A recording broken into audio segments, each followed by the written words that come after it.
My self Giriraj Agarwal. मेरे YouTube channel में आप सभी विद्यार्थियों का स्वागत करता हूं।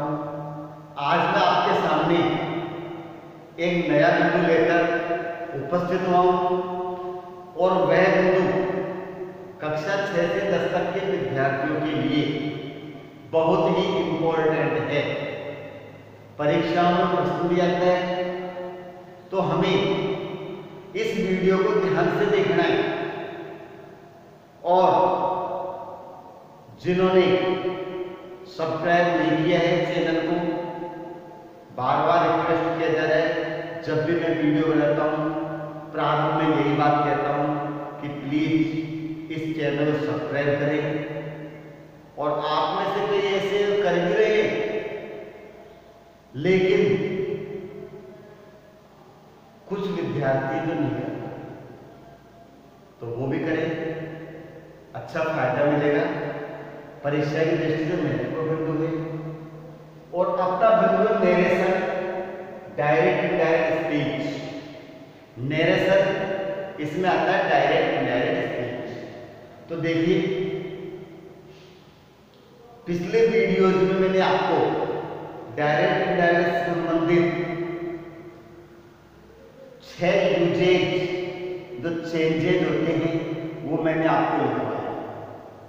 रिपोर्टिंग वर्ब में परिवर्तन, कनेक्टिव का यूज, विराम चिन्हों में परिवर्तन, रिपोर्टेड स्पीच के प्रोनाउन में परिवर्तन, टेंस परिवर्तन और अन्य परिवर्तन जो समय दूरी से संबंधित होता है। देखिए एक्चुअल में क्या होता है कि रिपोर्टेड स्पीच में जो वाक्य का प्रकार होता है उसी के अनुसार रिपोर्टिंग वर्ब में थोड़ा बहुत चेंजेस होता रहता है। जैसे अगर रिपोर्टेड स्पीच का वाक्य साधारण है तो सेड अथवा सेड टू को देखिए सेड अथवा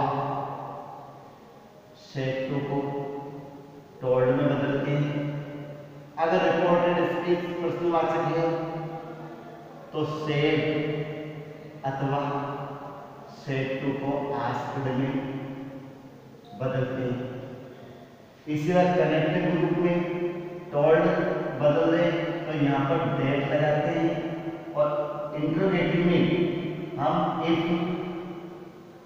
वेदर या क्वेश्चन वर्ड का यूज करते हैं। जैसे रिपोर्टेड स्पीच में वाक्य का प्रकार होता है उसी के अनुसार हम चेंजेस करते हैं। तो आज मैं अपने वीडियो में आज के लिए इंपेरेटिव सेंटेंस को आपको बताने जा रहा हूं कि इंपेरेटिव सेंटेंस को एक्टिव से पैसिव में कैसे बदलते हैं। देखिए, तो सबसे पहले इंपेरेटिव क्या होता है, हमें यह समझना है कि इंपेरेटिव सेंटेंस क्या है। तो ये वाक्य जिनमें सब्जेक्ट साइलेंट होता है तथा सेंटेंस मेन वर्ब से प्रारंभ होता है वे हमारे इंपेरेटिव सेंटेंस कहलाते हैं। यह सब्जेक्ट क्या होता है, साइलेंट, और सेंटेंस मेन वर्ब से प्रारंभ होता है। जैसे open the door, please give me your book, do not touch my pen, never tell a lie, kindly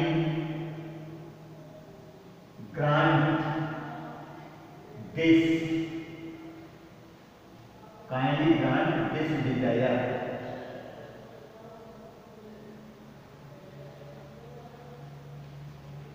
bring some flowers from the garden। तो देखिए ये इस प्रकार के वाक्य हैं जो इंपेरेटिव सेंटेंस को बताते हैं, और इंपेरेटिव सेंटेंस में सेंटेंस वर्ब से प्रारंभ होता है। यहाँ पर open, give, touch, tell, grant और ब्रिंग ये हमारी मेन वर्ब है। और इसके पहले जो शब्द आ रहे हैं जैसे प्लीज आ गया, डू नॉट आ रहे हैं, नेवर आ रहे हैं, काइंडली आ रहे हैं, ये सब इंपेरेटिव सेंटेंस के अंतर्गत जो भाव प्रकट किया जाता है उसको बताते हैं। कि प्लीज काइंडली आता है तो रिक्वेस्ट का भाव होता है, डू नॉट से प्रारंभ होता है तो प्रोविजन निषेध का भाव होता है, नेवर से प्रारंभ होता है तो हमारा एडवाइस का भाव। तो अगर रिपोर्टेड स्पीच में इस प्रकार के सेंटेंस मिलते हैं तो हम इन्हें डायरेक्ट से इनडायरेक्ट में निम्न प्रकार बदलते हैं। ध्यान देके देखना, अगर आपने शुरू के 6 परिवर्तन ढंग से समझे हैं तो ये भी आपको समझ में आ जाएगा, ऐसी मैं आशा करता हूं। तो इस प्रकार के वाक्य कैसे बनाते हैं, जैसे सबसे रूल्स, ये रूल्स लिखते हैं। पहला सेड अथवा सेड टू को ऑर्डर ऑब्लिक कमांडेड, कोमा लगाएंगे, ऑर्डर, रिक्वेस्टेड, फॉरवर्ड या एडवाइस्ड में बदलते हैं। सेड अथवा सेड टू को ऑर्डर, कमांडेड, रिक्वेस्टेड, फॉरवर्ड या एडवाइस्ड में बदलते हैं। अब प्रश्न ये आता है कि किस में बदलना है, कौन सा कब किस में बदलना है। तो देखिए यदि सेंटेंस हमारा B1 से प्रारंभ होता है तो हम ऑर्डर या कमांडेड में बदलेंगे। ठीक, अगर प्लीज या काइंडली से सेंटेंस प्रारंभ होता है तो रिक्वेस्टेड में बदलेंगे। ध्यान रखना, डू नॉट से प्रारंभ होता है तो हम बदलेंगे फॉरवर्ड में, और नेवर से प्रारंभ होता है तो बदलेंगे एडवाइस। ये आपको ध्यान रखना है। ये रिपोर्टिंग वर्ब में सेड अथवा सेड टू को बदलने का है। जब साधारण वाक्य था तो हमने टोल्ड में बदला था, प्रश्नवाचक होने पर आस्क्ड में बदला था। यहाँ पर इंपेरेटिव है तो हमने ऑर्डर, रिक्वेस्टेड, फॉरवर्ड और एडवाइस में बदला। सिचुएशन देख के बदलेंगे। दूसरा जो चेंजेस होता है वो होता है कनेक्टिव। कनेक्टिव भी बदलता है। यहां पर हम इंपेरेटिव में कनेक्टिव के रूप में टू का यूज करेंगे। किसका यूज करेंगे बताइए? कनेक्टिव के रूप में टू का यूज करेंगे। समझ में आया? पहले में दैट लगाया था, प्रश्नवाचक में इफ, वेदर और क्वेश्चन वर्ड लगाया था। अब हमारा कनेक्टिव क्या हो गया? टू। अब आगे के परिवर्तन जो विराम चिन्हों में परिवर्तन होता है वो सेम वैसी होता है। ये commas, inverted commas, interrogative marks, ये वाक्य में आने वाला कोई भी विराम चिन्ह हट जाता है और अंत में केवल और केवल फुल स्टॉप आता है। ठीक है। प्रोनाउन परिवर्तन होता है वो एसर्टिव के समान होता है, यानी first person subject answer, second person object answer और थर्ड पर्सन नो चेंज। जानता है? इसी तरह होता है। Third person no change. एक विशेष बात जो केवल इंपेरेटिव के लागू होता है, तो देखिए वो विशेष बात क्या है कि इंपेरेटिव सेंटेंस में टेंस परिवर्तन नहीं होता। ये विशेष ध्यान रखना। क्या परिवर्तन नहीं होता बताइए? टेंस परिवर्तन नहीं होता। और जब टेंस परिवर्तन नहीं होगा तो समय दूरी वाले शब्दों में भी परिवर्तन नहीं होगा। दोनों बात इसलिए हमको ध्यान रखना है। तो तीसरा जो रूल्स है वो क्या है? विराम चिन्हों में, विराम चिन्हों में परिवर्तन एसर्टिव के समान होता है। विराम चिन्हों में परिवर्तन एसर्टिव के समान होता है। चौथा, प्रोनाउन परिवर्तन एसर्टिव के समान होता है। एसर्टिव के समान होता है। पांचवा परिवर्तन और टेंस व समय दूरी वाले शब्दों में परिवर्तन नहीं होता। टेंस व समय दूरी वाले शब्दों में परिवर्तन नहीं होता। टेंस व समय दूरी वाले शब्दों में परिवर्तन नहीं होता। टेंस तो देखिए कोई विशेष बात नहीं है।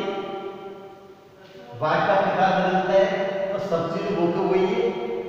केवल रिपोर्टिंग वर्ब में सेड और सेड टू का परिवर्तन चेंज होता है, जो कनेक्टिव चेंज होता है। बाकी अगर रिपोर्टेड स्पीच में परिवर्तन करना है तो या तो होगा, नहीं होगा तो परिवर्तन का नियम वही है जो एसर्टिव में और इंट्रोगेटिव में था। अब इसके अंदर ये लिखिए, फिर नंबर 6 पर लिखेंगे रिपोर्टेड स्पीच में से please, kindly way do not को हटा देते हैं। Please, kindly way do not को हटा देते हैं। रिपोर्टेड स्पीच में से please, kindly way do not को हटा देते हैं। लेकिन नेवर को कनेक्टिव, नेवर को कनेक्टिव टू से पहले रखते हैं। नेवर को कनेक्टिव टू से पहले रखते हैं। प्लीज, काइंडली, डू नॉट और नेवर इतने शब्द आए हैं। इनमें से केवल प्लीज, काइंडली और डू नॉट हटाते हैं, नेवर को हटाते नहीं, उसको कनेक्टिव के पहले ले आते हैं। बस, और कोई रूल्स नहीं है। यही बात मैं आपको डायरेक्ट से ध्यान रखना है। अब मैं आपको इसके लिए एग्जाम्पल बता रहा हूं किस प्रकार से इन रूल्स के आधार पर हम चेंज करेंगे। देखिए,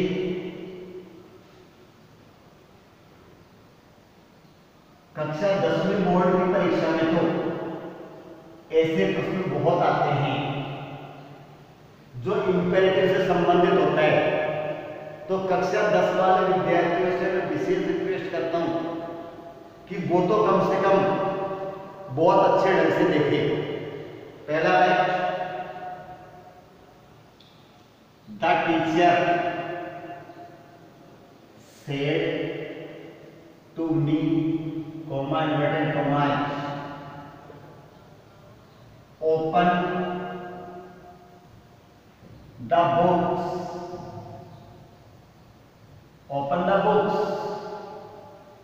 किससे प्रारंभ हो रहा है वाक्य हमारा?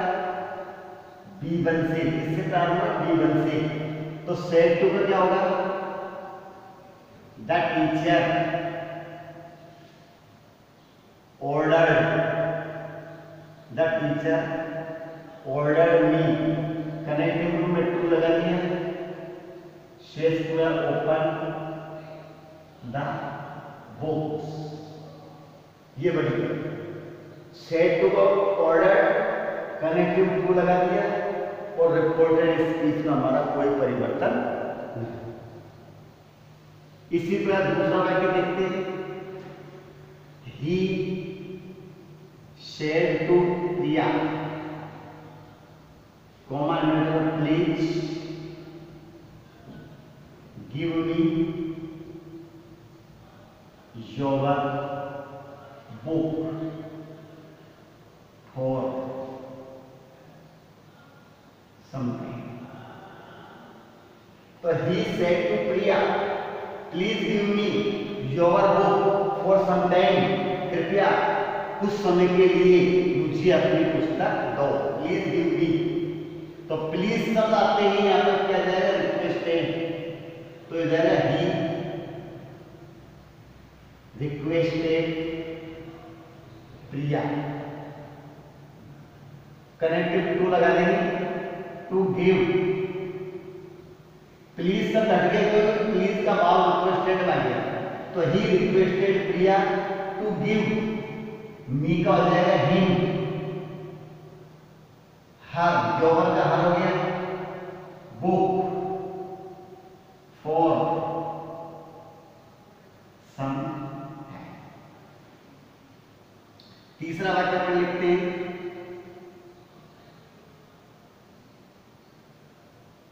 Mohan said to the children, Mohan said to the children, do not pluck flowers. Do not pluck flowers from my garden. Do not pluck flowers from my garden. Mohan said to the children. Mohan ने बच्चों से कहा कि मेरे बगीचे से फूल मत तोड़ो। तो डू नॉट आने पर हम लगा देंगे फॉरवर्ड। तो यहां पर क्या हो जाएगा?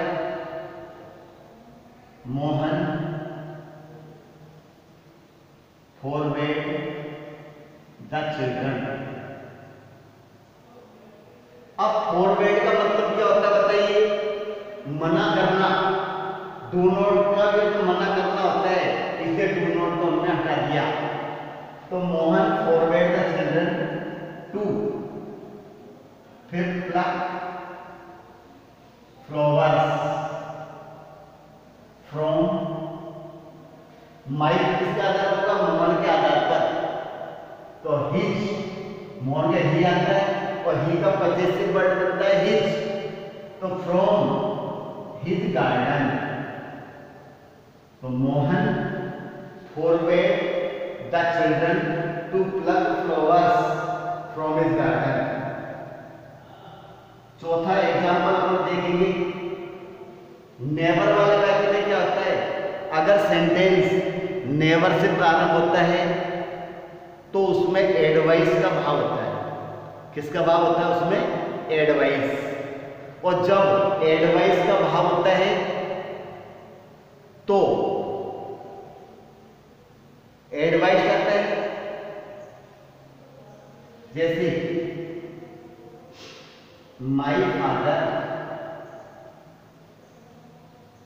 Said to me, commandment romance,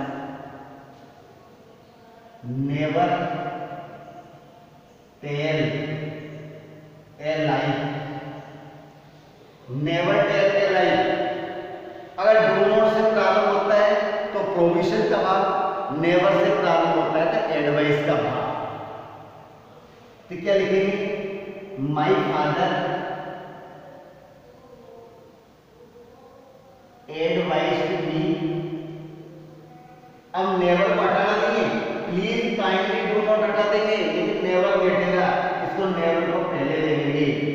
never लेके फिर टू कनेक्टिव लगा दिया। My father advise me never to tell a lie.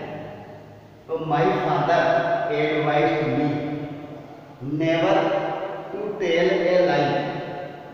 My father advise me never to tell a lie.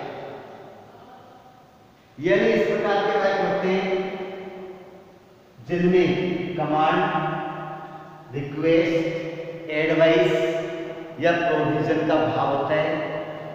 Sentence main verb से प्रारंभ होते हैं और इन वाक्यों में सब्जेक्ट हमारा क्या होता है? साइलेंट होता है। तो बहुत कुछ नहीं है। अन्य प्रकार के वाक्यों में तो फिर भी 6 परिवर्तन हो रहे थे, लेकिन इंपेरेटिव में तो आपके 4 ही परिवर्तन हो रहे हैं, क्योंकि टेंस और समय दूरी वाले शब्द बदलते ही नहीं है। तो 2 परिवर्तन कम हो रहे हैं, तो अच्छा समझ में आना चाहिए। बस हमको ध्यान रखना है सेड और सेड टू को किससे बदलते हैं? ऑर्डर्ड, रिक्वेस्टेड, एडवाइस्ड और फॉरवर्ड।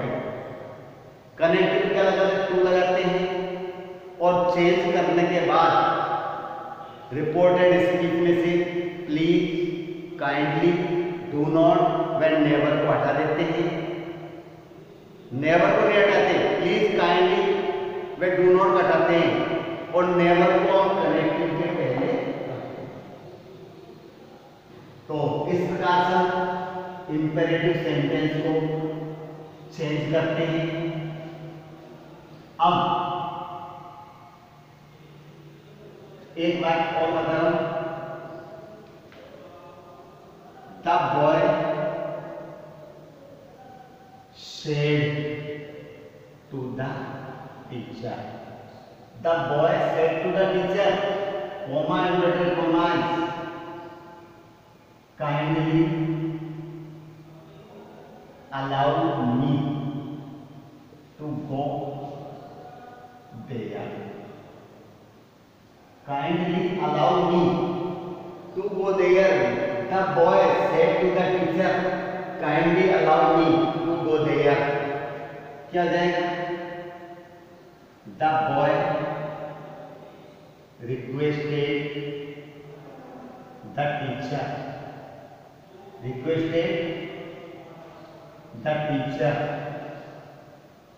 To allow मी का परिवर्तन टीचर के अनुसार होगा हिम, नहीं सॉरी, मी का परिवर्तन होगा बॉय के अनुसार होगा। फर्स्ट पर्सन है ना, और फर्स्ट पर्सन का चेंज सब्जेक्ट के अनुसार होता है, तो यहाँ पर बॉय में भी हिम ही आएगा। To allow him to go there.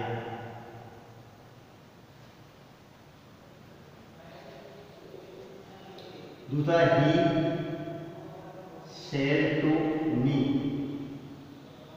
Never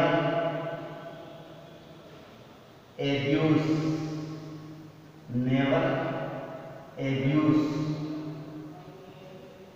any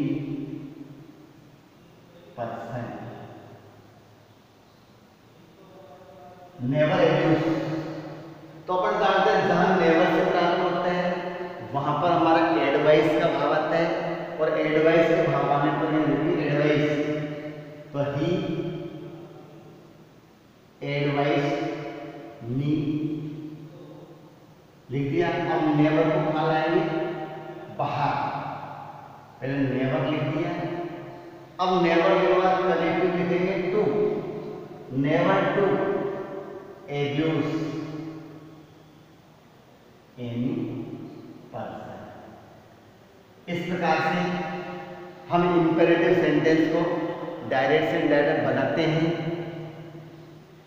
यहाँ पर मेरा बिंदु कंप्लीट होता है। अगले वीडियो में अगले बिंदु के साथ हम पुनः उपस्थित होंगे। तब तक के लिए मैं आपसे विदा लेता हूँ।